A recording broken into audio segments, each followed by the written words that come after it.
Yes, so we've been discussing the Jamaica Intersecondary School Sports Association's decision to limit the number of overseas students able to participate in Jamaican high school sports.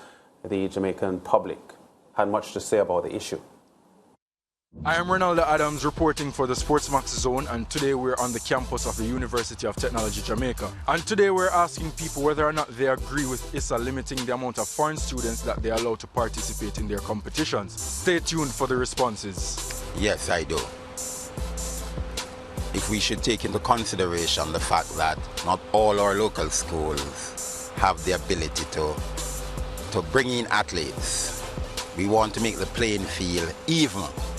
So limiting the number of athletes brought from overseas would probably stimulate the development of our local young athletes.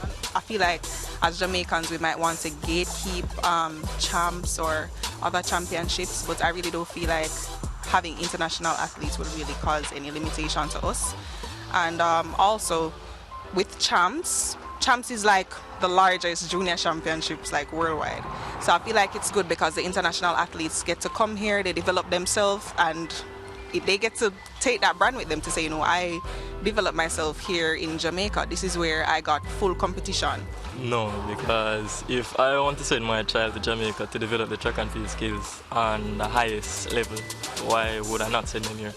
We have the greatest schools, competition-wise, and we develop best athletes. I agree to some extent because we need to have foreigners coming in so that, remember, you know, we are brand Jamaica. As long as it does not get in the way of our local athletes having access to scholarships overseas. But I do believe that Jamaica is really a big brand in track and field, and the more exposure we have for other people coming in, that can earn us a lot of foreign exchange. Yeah, I agree 100% with them. I feel like champs should be keep local in terms of focus on the Jamaican athletes and the future. Nothing wrong if you give them an opportunity to get betterment elsewhere, but I mean, it should certainly be limited. Well, folks, there you have it. Those are the views of the people from UTech JA. I am Ronaldo Adams, sending you back to the SportsMax Zone. Yeah, so Ricardo, we've completed one segment on that. We have Leighton Lever still on the line to discuss it. Curious though, the suggestion is that this decision was made by the ISSA principals in January of this year. Yes. The vote took place in January. The vote took place in January. And it's surprising to me that that is just coming out now, given how active our media is, especially with sports, school sports, that a decision like that could have been voted out in January, and we're just hearing about it. Yeah, comes into effect September. Yes. Also important to point out, Lance, that the athletes who are already in the system, who have already registered to compete in ISSA competitions, are clear. Yes. They will not be part of this quota system going forward. I also want to reiterate that the quota system will only affect foreign athletes who are over the age of 16 years old when they start school in Jamaica. So if you come in as a 14-year-old or a 15-year-old, you are not part of that quota system. This system does not affect you. However, if you come in as a 17-year-old, that's where the issue is. And I thought about it and I thought to myself, if that is the case, maybe, just maybe it is, the Intersecondary School Sports Association is thinking to themselves, it's unfair if you can essentially buy a team of 17, 18-year-olds, which at this level would be Class 1, which in football would be at the Manning Cup level, cricket, the Grey Shield level. If you can buy teams or recruit teams, let me use the term recruit teams at that level, as opposed to develop from a younger age and having these players come through the system. Now, of course, a lot of this is up for debate, but Lance, I think that would be a credible argument. Yes. Because part of the mandate for schools, and this again will create some debate, should be developing talent. But if you recruit 30 players, if you're a football team, or you recruit 10 athletes, if it's track and field, at the under 14 level, and then by the time they get to the under 19 level, you have very few, if any of them, and then you just completely bring in a different team. Now, the question will be, should it be ISSA's job to police that aspect of the development, or is that a decision that individual schools should be allowed to make as they see fit? But I find it quite interesting. And hopefully when we get to speak with Keith Wellington, he will be able to shed some light on why 16 years old. Yes. But I was thinking about that and wondering, why 16? Why is the cutoff 16? I think the point that you just made is plausible. Yeah. It could have contributed to that.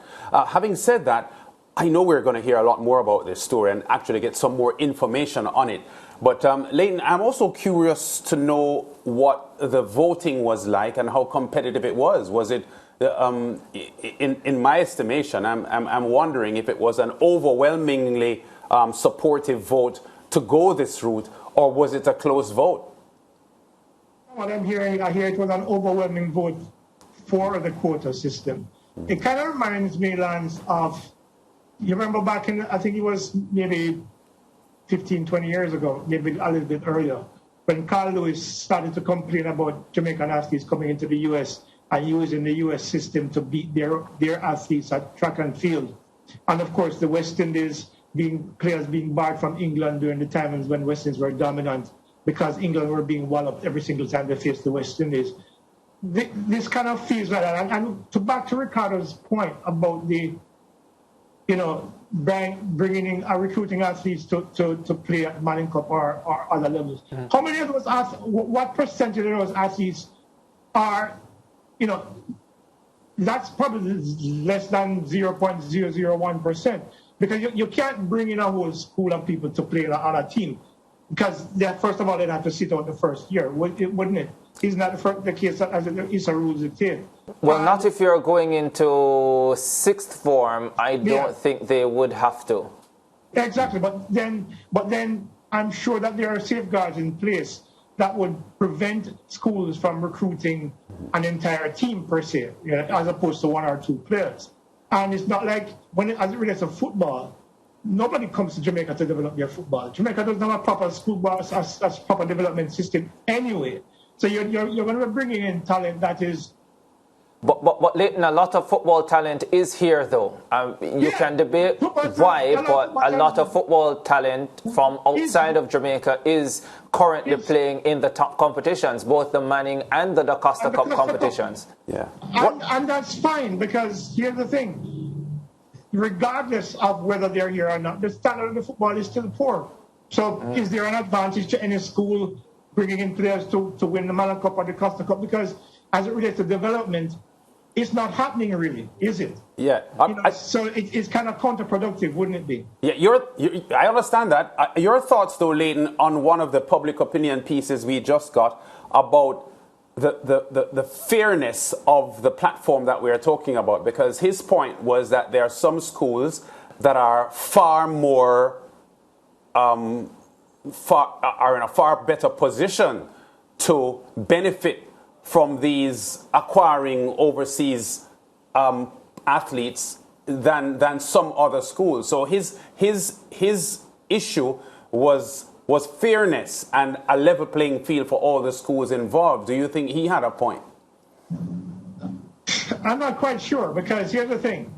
There are certain schools that win champs every year, are in the top 5 of champs every year. Those schools have resources that other schools don't have. That's already an advantage.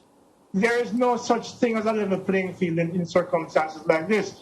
We all know that schools like Kingston College and JC and Calabar have war chests that allow them to do things that a Mannings or York Castle or Knox College can't do, because they just don't have those resources.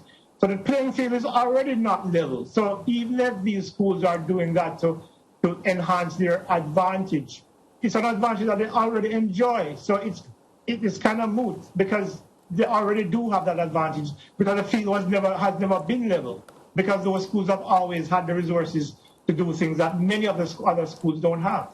Yeah, we're up on a break, Lance and Leighton, but just to help answer that question, Lance, when you look at the schools who, and I'm going to speak specifically to track and field now, who have recruits from overseas. So Kingston College, Jamaica College are the two that people focus on because those are the schools that appear to have the athletes, and they probably have most of them.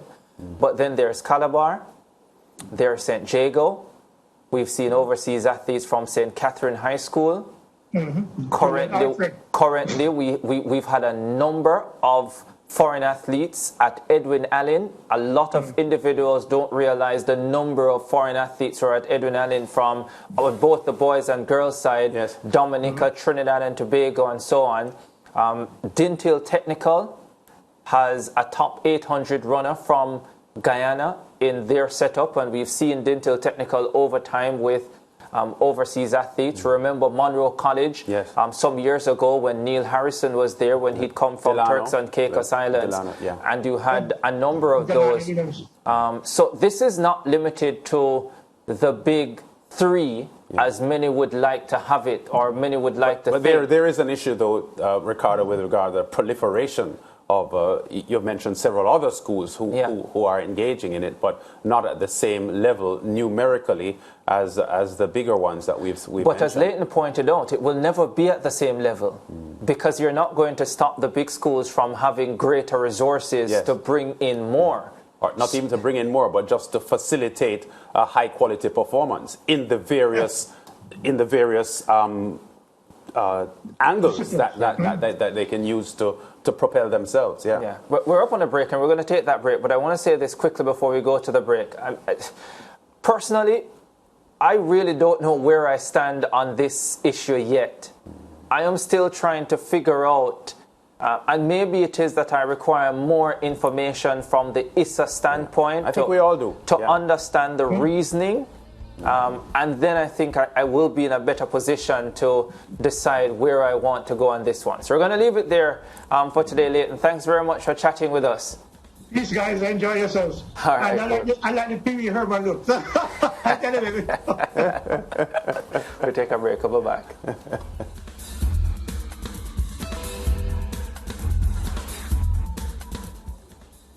We're not quite done yet. Football fans, don't forget, on Thursday, we'll have a second leg quarterfinal action from the Link Up in Jamaica. It will be on SportsMax 2, Portmore United against Malines United. That starts at 4 p.m., 5 ECT. You can switch between that and the SportsMax Zone. While at 7 p.m., 8 ECT will be Dunby Holden looking to overturn a 2-0 deficit when they face Tivoli Gardens. But coming up next on the show, we'll review today's second leg quarterfinal matchups in the UEFA Champions League. Guess who scored again for Manchester City?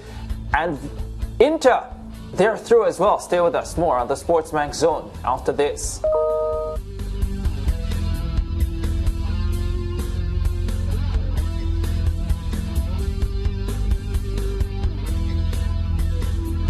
Stay with SportsMax on YouTube and follow us on all social pages for updates, news and entertainment.